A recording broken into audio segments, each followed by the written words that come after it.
Hey everybody, Spencer here with another brand new video. I was chilling last night, enjoying my weekend, and I open up Twitter, and what do I see?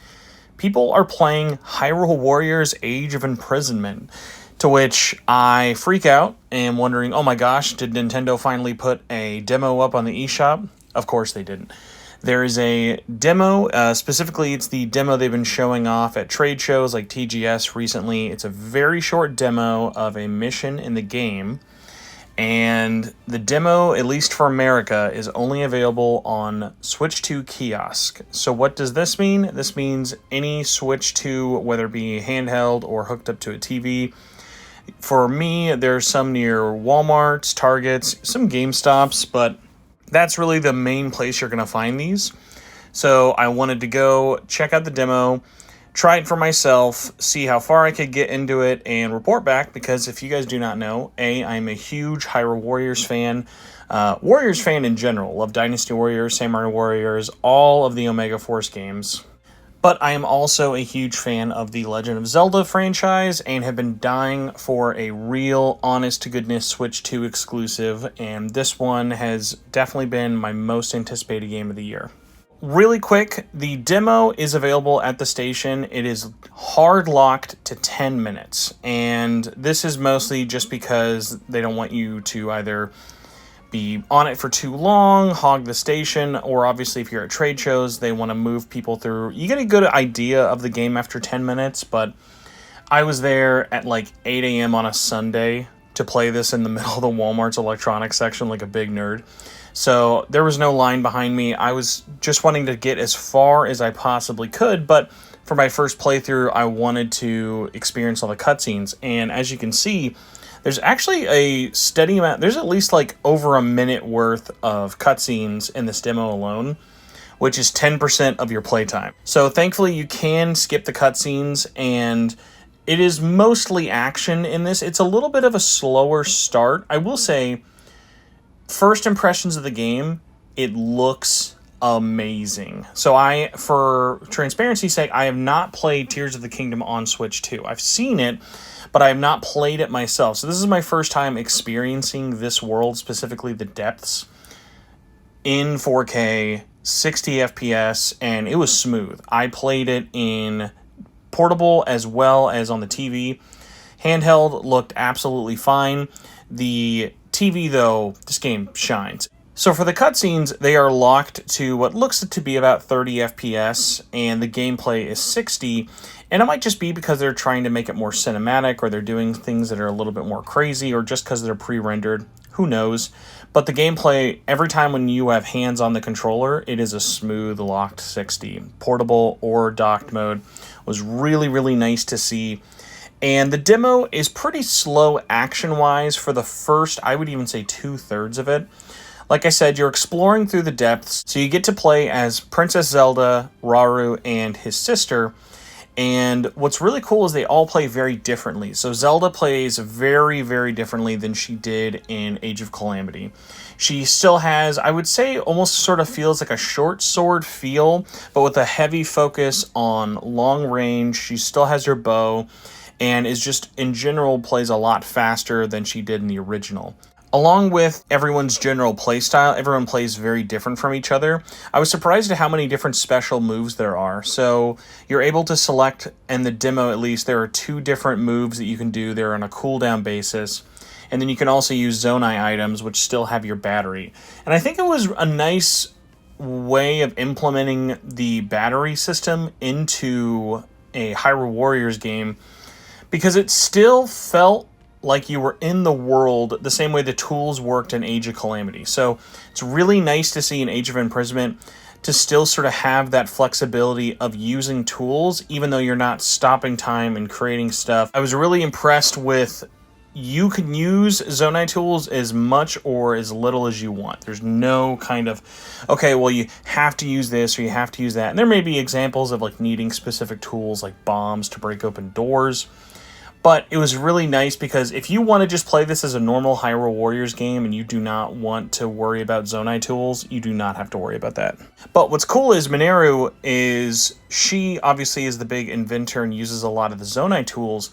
she is a character who kind of stretches that creative bone in terms of all of her attacks are like summoning constructs, getting the wheels, making instantly like a car, or using the rockets, flipping things, balls, rotors, all the crazy stuff that you would use when building in Tears of the Kingdom.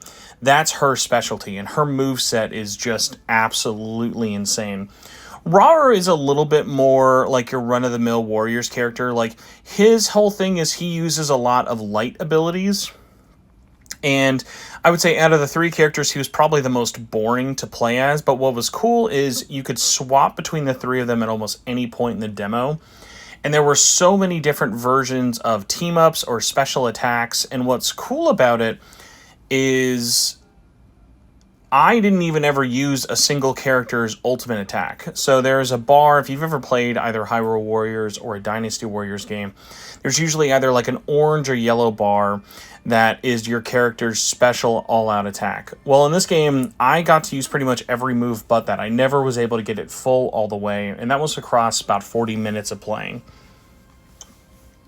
Now, that being said, there are team-up attacks I was able to use many times. So if you've seen any of the trailers, there's a mechanic where the two characters will come either clap, fist bump, or come together in the screen.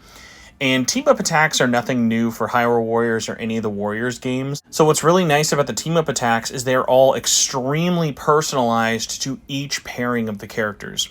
None of them seem to just be, all right, I always do this attack, and that means you always do that attack. So a good example is with Rauru and Zelda. When they're using their moves, they basically just put out a giant laser beam, which you get to control both beams independently with the left and right analog stick. And can be other ones of like building a giant Zonai mech construct, or getting a bunch of extremely powerful light spears to be swinging around. It feels really, really personalized, which is nice. And what was cool about it was, I think one of the worries about this game has been, okay, how big is the roster really going to be, especially in a game that is not going to have your traditional stuff. We're not going to have the future champions, most likely. We're not going to have Zelda or Link fighting together, at least anytime soon, or if not, like through DLC or something like that. So because the game is in the past, you think that the roster might be a bit more limited, but I would say even if the roster is only about 20 or so people deep, I think with the amount of customization that the game lets you have playing with all of your party members at once, it really goes a long way. Other little highlights I want to say. On top of the game looking great, it plays absolutely fantastic, and I can't believe how quickly it's coming up. This went from, obviously, I was heavily anticipating it.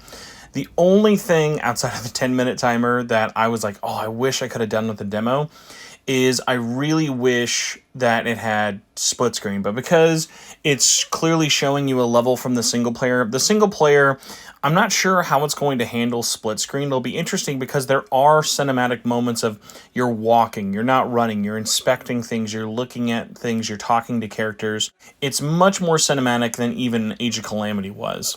So I'll be curious to see how they handle split screen. They've said it in the game, but we don't necessarily know if there's anything limited to it.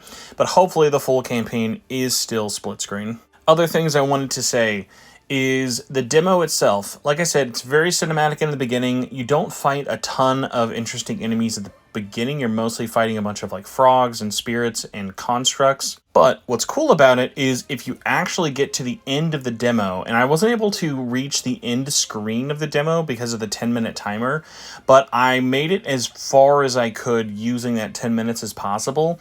You actually do get what is more of a traditional Dynasty Warriors map, where you've got a dungeon, multiple squares, hallways, and you're trying to take over certain points. And what was cool about that is once I got to that point in the demo, I was like, okay, I can really get a good idea of like what this game is going to feel like. Enemy size wise, I felt it was still being a little restricted, but it definitely felt like I was in a tutorial like level. So like if this wasn't level 1, this would be level 2 or 3. But still, it was really nice. I fought about, I think, 2 or 3 different larger bosses, not the minier sized ones. And the different mechanics that were there were really, really fun. Getting to check out the dungeon, getting to send my comrades to split apart and not have it just be through a linear section was really, really nice. So I'm glad to see that they still have the more traditional Warriors map design there. But yeah, the demo is fantastic. I really hope they release it on the eShop for everyone to check out and complete in full. I'm just super excited for it. But let me know, have you checked out the demo? Do you have any questions? Are you excited about Hyrule Warriors Age of Imprisonment? Let me know your thoughts in the comments below. Please consider subscribing. It really does help out a whole bunch. And yeah, I will talk to you in the comments. Thank you again for checking this out, and I'll see you later. Bye, everybody.